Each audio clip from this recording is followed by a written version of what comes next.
Damos gracias al Eterno por esta mañana más de vida, de oportunidades que nos da. Y continuando con la temática que venimos dando, mi nombre es nuestro hermano Netalí Álvarez, quien nos estará ampliando la temática que tiene que ver con la marca de la bestia. Entonces damos la bienvenida a nuestro hermano Netalí Álvarez para que con su gran conocimiento que tiene nos amplíe y nos deje claro con precisiones realmente cuál es la marca de la bestia. Nuestro hermano Netalí es un hombre estudioso de las escrituras desde muchos años, desde los 12 años y a su edad que tiene, no ha parado de escudriñar las sagradas escrituras con un fin de prepararse él y su familia y preparar a muchos, porque él no solamente se quiere ir solo para la eternidad a gozarse allí, sino que quiere que muchos compartamos para abrazarnos aquel día allí y decir, hermano Netalik, gracias por enseñarnos, gracias por aclararnos y por enseñarnos estas verdades eternas que ha sido usado como un instrumento, como un canal de bendición para muchas personas. Entonces le damos la bienvenida a nuestro hermano Netalí Álvarez en este día maravilloso. Bueno, hermanos, continuando adelante con esta temática, no sé cómo está el sonido, ¿me están escuchando bien? Está bien, está bien. Adelante, mi hermano. Muy bien. Bueno, vamos a continuar con esta temática. El hermano Luis Bejarano nos hizo la introducción. Nos sentimos felices de compartir con ustedes la palabra de Dios, hermanos, y queremos escondernos en Jesús. Nosotros no somos absolutamente nada. Realmente que debe brillar aquí es nuestro Padre eterno y nuestro Señor Jesucristo, Jesús el Mesías. Por eso vamos a compartir esta temática relacionada con la marca de la bestia. El hermano, el hermano Luis mencionó 4 características, realmente son 5 características que nos menciona Apocalipsis capítulo 15. Si ustedes tienen sus Biblias a mano, los invito para que sin la ayuda de la diapositiva centremos nuestros ojos en la palabra de Dios, porque a veces pues la diapositiva nos ayuda mucho como una herramienta didáctica, pero la palabra de Dios es la que finalmente ordena. Apocalipsis capítulo 15, vamos a leer el versículo 1 y 2, dice: vi en el cielo otra señal grande y admirable, 7 ángeles con las últimas 7 plagas con que la ira de Dios llega a su fin. Y vi como un mar de vidrio mezclado con fuego, y los que habían alcanzado la victoria sobre la bestia, primera característica, sobre su imagen, segunda característica, sobre su marca, tercera característica, sobre el número, cuarta característica, y sobre su nombre.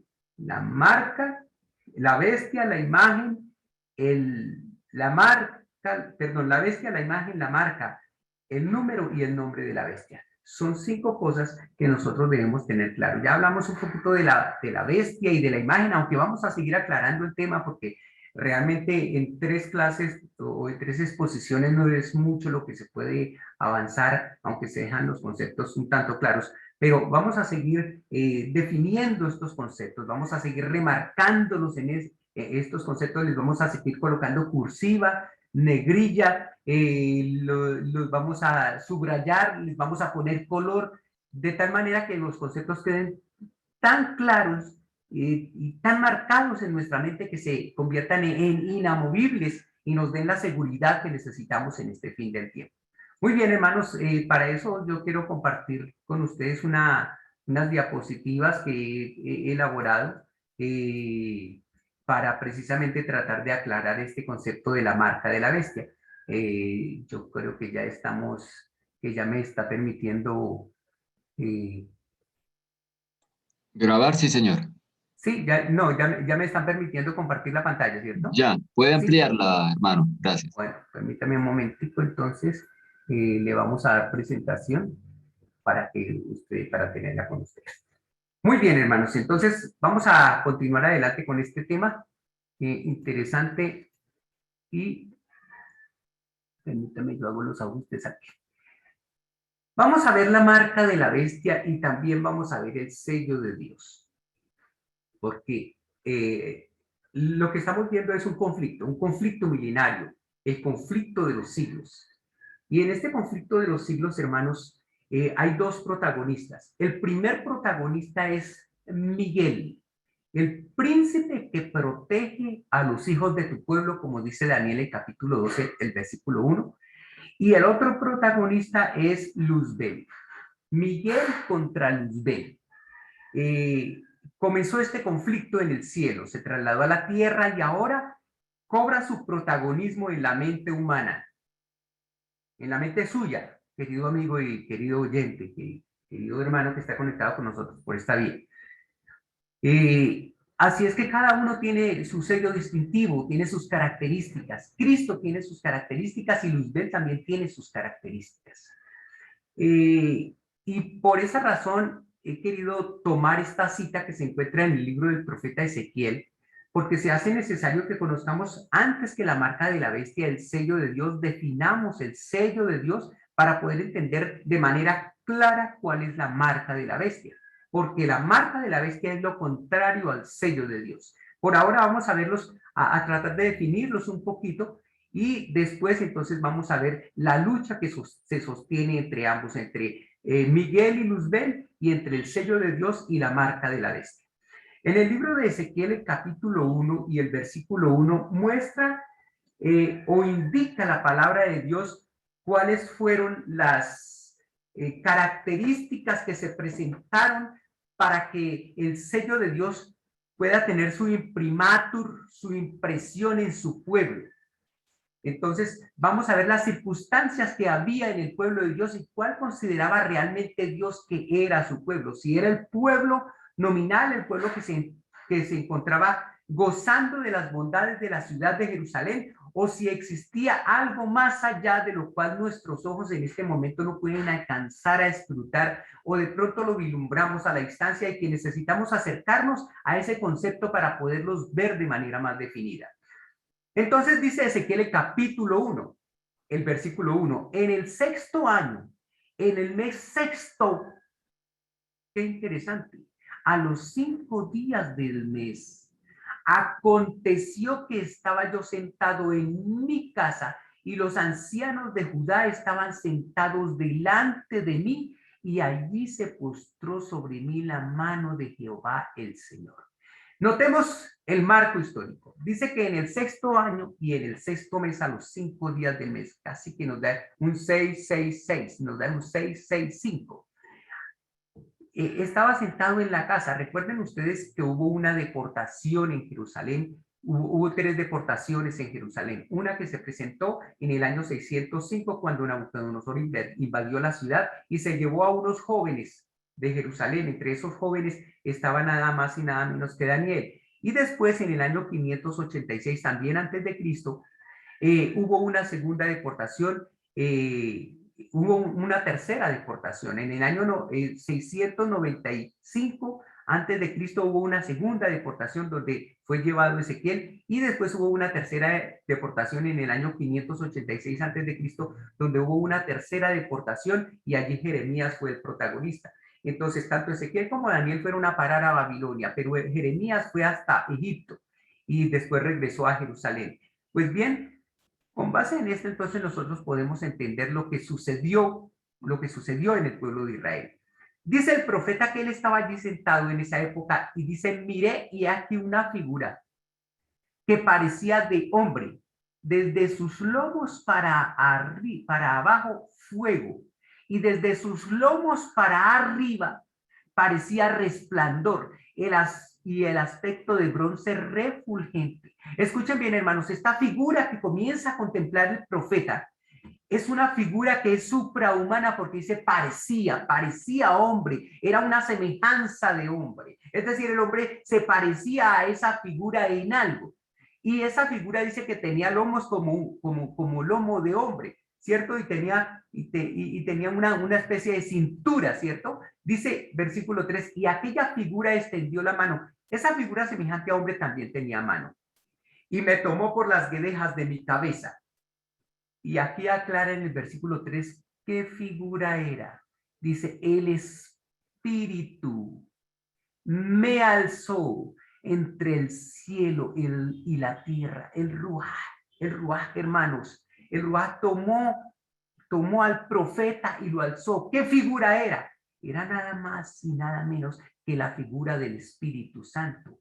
Y dice, me llevó en visiones. Este Espíritu Santo tomó la mente del profeta, lo llevó a Jerusalén, a la entrada de la puerta de Jerusalén. Dice la entrada de la puerta de adentro que mira hacia el norte, donde estaba la habitación de la imagen del celo. Y noten, aquí comienza a aparecer una figura que es protagonista también en el tiempo del fin. Dice la imagen del celo. Esta imagen del celo, hermanos, es una figura que para el pueblo de Israel es supremamente importante y también para el mundo antiguo, la imagen del celo. ¿Qué era esta imagen? O la imagen que da a celo. Esta imagen del celo era una figura del miembro viril masculino.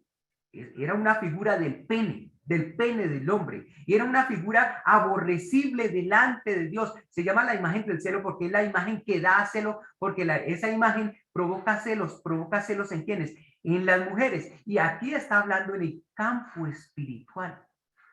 Dice la imagen del celo que provoca o la que provoca a celos. Esta imagen es una figura de los famosos símbolos fálicos o los famosos obeliscos que había en el África y que también había en el Asia y que también había en Jerusalén, como sucede en este caso, y que también había en Roma. Yo no sé si ustedes han visto los diferentes símbolos que aparecen en algunas partes del mundo. En la Plaza de San Pedro en Roma aparece una figura gigantesca, un obelisco gigantesco que tiene toda su historia. No la voy a relatar aquí por cuestiones de tiempo. La cantidad de hombres que murieron trasladando esa piedra desde el África, desde Bet Semes, ¿cierto? Hasta San Pedro. Eso tiene una historia tremenda. Porque esta figura iba traída de Egipto, importada por Babilonia, tenía una importancia capital dentro del pueblo de Israel, dentro del pueblo romano en el aspecto de la adoración. Ya la tenía con los africanos, ¿cierto? Y ya la tenía con los asiáticos, con los cananeos, y también la tuvo con los latinos allí en Roma. Pues bien, esta imagen fue trasladada al frente de la casa del pueblo de Israel. Y esta imagen es la primera figura de idolatría o la figura más importante de idolatría que aparece allí, por lo menos la figura de mostrar que aparece allí en este cuadro que nos dibuja Ezequiel capítulo 1 en el versículo 3. Continuamos, hermanos, dice en el versículo 4, más adelante vamos a continuar hablando acerca de esta imagen porque es supremamente importante para lo que estamos estudiando. En el versículo 4 dice, y aquí allí estaba la gloria del Dios de Israel, como la visión que yo había visto en el campo. Es decir, la presencia de Dios estaba en ese lugar para llevar al profeta y mostrarle lo que estaba por acontecer. Y sigue diciendo, bueno, no me quiere pasar la siguiente página. Dice, versículo 5, y me dijo, hijo de hombre, alza ahora tus ojos hacia el lado del norte. Y alcé mis ojos hacia el norte, y he aquí al norte, junto a la puerta del altar, aquella imagen del celo en la entrada. Y me dijo, entonces, hijo de hombre, ¿no ves lo que estos hacen? Las grandes abominaciones que la casa de Israel hace aquí para alejarme de mi santuario. Pero vuélvete aún y verás abominaciones aún mayores. Escuchen bien, mis queridos hermanos. La condición del pueblo de Israel era de idolatría, de una abyecta idolatría, algo tan aberrante que se transformó en una abominación contra Dios. Una abominación que es algo que Dios aborrece, que Dios detesta, porque habían suplantado a Dios por una imagen. Pero dice, la voz dice, pero vuélvete aún y verás abominaciones mayores aún. Y me llevó a la entrada del atrio. Todos conocemos el santuario. Y allí en la entrada del atrio, frente al atrio, dice, miré y aquí en la pared un agujero. Recuerden ustedes que las personas del común del pueblo no podían ingresar al atrio, ¿cierto? De pronto ingresaban cuando se presentaba un sacrificio, ese era el momento de ingresar al atrio. De resto, los que entraban, los que permanecían en el santuario eran los levitas, y los pecadores llegaban allí durante el sacrificio continuo, el tamid, para ofrecer su corderito. Y allí estaba entonces el profeta observando frente a la entrada del atrio, y allí había un agujero. No se podía entrar, pero se podía observar desde ese agujero lo que estaba sucediendo dentro del santuario de Dios, hermanos. Versículo 8, y comienza a decirme, me dijo, hijo de hombre, cava ahora en la pared, y cavé en la pared, y aquí dice una puerta. Versículo 9, Ezequiel 8:9. Me dijo, luego entra y ve las malvadas abominaciones que estos hacen allí. ¿Quiénes son estos? ¿Quiénes, específicamente de quién se está hablando? Versículo 10 dice, entré pues y miré aquí toda forma de reptiles y bestias abominables y todos los ídolos de la casa de Israel que estaban pintados en la pared por todo alrededor. Hermanos, ¿de dónde sacó el pueblo de Israel todos estos reptiles, todas estas bestias, todos estos ídolos? Pues de su contacto con las naciones vecinas, algo que Dios les había advertido en todo el libro de Deuteronomio, desde el capítulo 1 hasta el versículo 6, 8, ustedes van a encontrar todas las advertencias que Dios le hizo a su pueblo, que debían ellos tener en cuenta para no contaminarse con la idolatría de las naciones paganas. Y ellos, cuando se unieron con estas naciones paganas, comenzaron a importar de ellas todo su sistema idolátrico.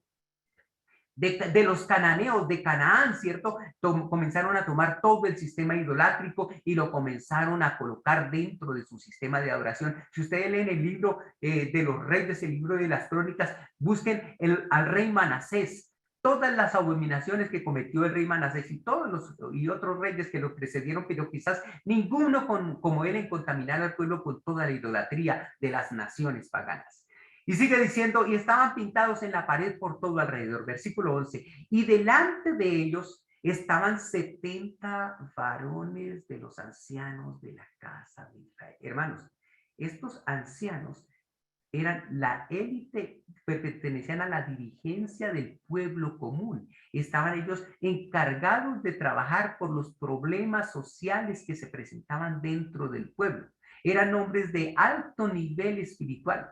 Y dice que estaba también Hazanías, hijo de Safán, en medio de ellos. O sea, el dirigente de estos ancianos estaba con ellos, y dice, cada uno con su incensario en su mano, y subía una espesa nube de incienso. Noten ustedes, ellos estaban diciendo o profesando hacer intercesión.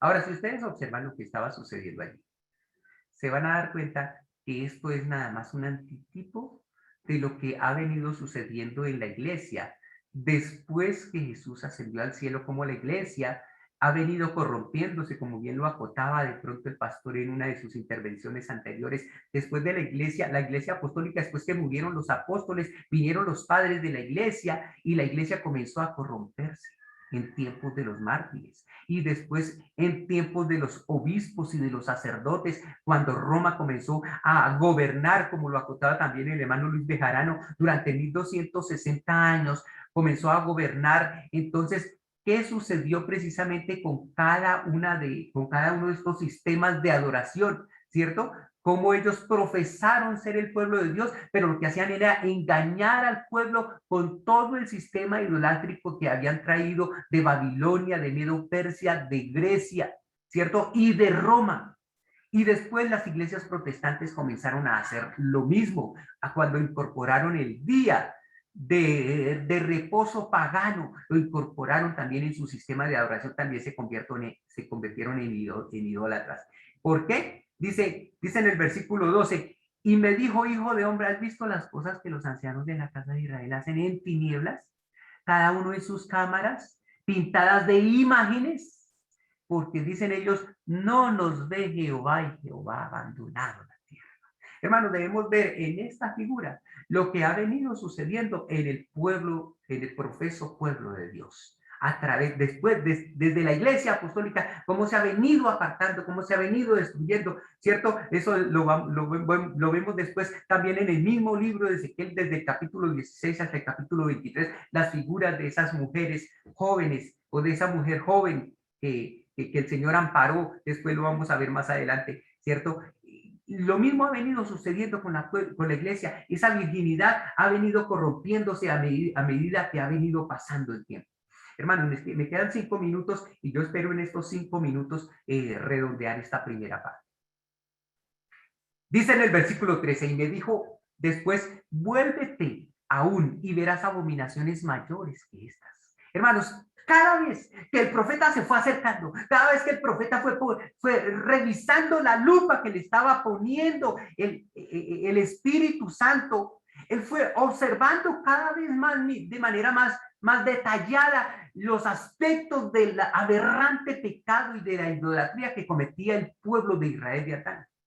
Y lo mismo sucede con nosotros. En la medida en que tenemos el Espíritu Santo, vamos viendo la enormidad del pecado que comete en nuestro pueblo, en nuestros tiempos, el profeso pueblo de Dios en nuestros tiempos. Dice en el versículo 14, y me llevó a la entrada de la puerta de la casa de Jehová, que está al norte, y aquí que mujeres que estaban allí sentadas llorando a Tamuz.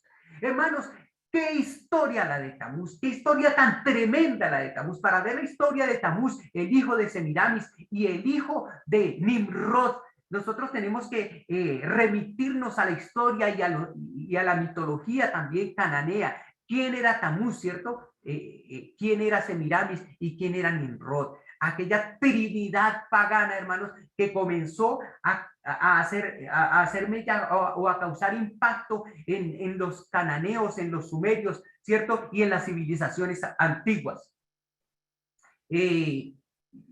Yo quisiera hacer un paréntesis en este momento para llevarlos al libro de Génesis. En el capítulo número 10 nos habla acerca precisamente de un hombre que cobró protagonismo en el pueblo de Israel. Dice Génesis, el capítulo 10, el versículo 8, y dice, y Cus fue padre de Nimrod. Recuerden que Cus era hijo de Cam, y Cam a su vez era hijo de Noé. Así es que Cus era nieto de Noé y Nimrod era bisnieto de Noé. De tal manera que el versículo 10, el versículo 8 de Génesis 10, dice, y Cus fue padre de Nimrod, el primero que llegó a ser poderoso en la tierra. Hermanos, este término Nimrod es bien interesante. Yo mañana les voy a exponer quién fue Nimrod. Voy a dejar de compartir esta diapositiva para que me vean mejor. Bien, este Nimrod, hermanos, que aparece en Génesis, el capítulo 10, comenzó a tener un protagonismo. Permítame, les comento la... Bueno, cuénteme, hermano. Cuénteme, hermano. Hermano Héctor. ¿Se fue? ¿Sonido? Hermano Héctor. Siga, hermano, tal vez se le abrió un micrófono. ¿Me están escuchando? Bueno, parece siga, que sí, señor. Bueno, siga. Muy bien. Ya, hermano. A ver.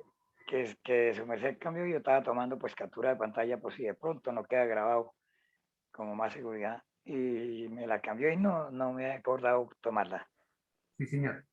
La que acabo de cerrar, del 13 a... Yo la tomé, hermano, yo se la envío. Descuide que mañana les voy a enviar el concepto.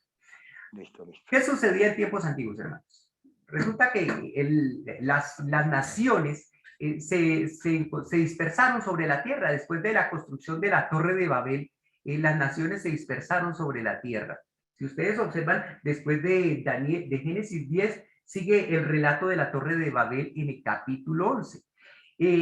Como las naciones comenzaron a dispersarse sobre la tierra, porque fueron confundidas las lenguas en la construcción de la Torre de Babel, Entonces, Nimrod, ese bisnieto de Noé, hizo algo extraordinario, algo espectacular, que realmente salvó a las naciones de ser destruidas en su trasegar durante esa diseminación. Y es que Nimrod comenzó a construir ciudades, comenzó a construir bastantes ciudades. Si ustedes observan en el capítulo 10, en el versículo 10, dice, en el versículo 9 dice, este Nimrod fue vigoroso cazador ante el Señor. Por eso dice, así como Nimrod vigoroso cazador ante el Señor, ante quiere decir contra. Ese fue el primer anticristo declarado que se presentó en la historia, porque el primero fue realmente Caín. Pero realmente, bueno, Satanás en el cielo, ¿cierto? Pero aquí en la tierra, Caín y después Nimrod, este poderoso cazador ante Dios, que también es muy significativo, mañana vamos a ver, mañana no se pierdan sobre la marca de la bestia y cómo comenzó a tener este marcaje en Caín y luego en Nimrod. Y este Nimrod dice vigoroso cazador delante del Señor. Nimrod, como un poderoso cazador, observó algo interesante en las fieras, porque los hombres y las mujeres eran víctimas de los leones, de los felinos, de las fieras. Comenzó a darse cuenta de algo, y es que las fieras les quedaba difícil trepar por paredes verticales. Cuando llegaban a un risco que era vertical, el león no era capaz de sostenerse plenamente en ese risco y era más difícil trepar. Entonces se comenzó a construir muros, y en la construcción de muros construyó ciudades, y se dio cuenta que a las fieras les era difícil pasar por encima de los muros. Entonces, cuando el mundo postdiluviano se dio cuenta de lo que había hecho Nimrod, entonces comenzó a rendirle pleitesía a Nimrod, comenzó a adorar a Nimrod, y hicieron de Nimrod un dios, hermanos y amigos, que fue el que suplantó la adoración del verdadero Dios. Y en la construcción de esas ciudades, su esposa Semiramis o Astarot, la que construye torres, le ayudó a Nimrod, ella le ayudó a construir, parece que ella les dio la idea de en esas ciudades, en las esquinas de las ciudades, construir torres de vigía. Por eso a Semiramis se la llamó la que hace torres, por eso se llamó Astoret o Astarot. Y esa pareja comenzó a cobrar protagonismo dentro del reconocimiento y la pleitesía de los antiguos pueblos cananeos. Y esa pareja tuvo un hijo que se llamó Tamuz. Pero eso también tiene una historia, porque ese hijo no fue un hijo auténtico, un hijo genuino, sino ese hijo parece que surgió después de la muerte de Nimrod, varios meses después de la muerte de Nimrod. Y mañana ustedes van a escuchar un poquito más acerca de la muerte de Nimrod y del significado del nombre de Nimrod como la primera o el primer código cifrado que aparece en la Biblia bajo el número 666. Por eso, hermanos queridos y amigos, no se pierdan el origen de la marca de la bestia desde el día de mañana por este mismo canal y a esta misma hora, hermanos. Bueno, a las 4:30 de la mañana comenzaremos con la oración, y más o menos a las 4:45 estaremos dando inicio al origen o a la historia de la marca de la bestia. Que Dios los bendiga, hermanos, y que el Señor pueda acompañarles a ustedes en este día para que tengamos un claro conocimiento y comencemos a ser sensibles en el conocimiento del origen de la marca de la bestia, y también especialmente del sello de Dios, que es lo que más nos importa conocer para que nosotros podamos ser marcados, señalados o signalados o sellados con el imprimatur divino. Que Dios los bendiga, hermanos. Amén. Amén. Muchas gracias, hermano. Amén, hermano. Gracias, hermano. Amén. Bendiciones. Muchas gracias. Bueno, mis hermanos, muchas gracias. Entonces, ya saben, para mañana inviten mucha gente, muchos hermanos.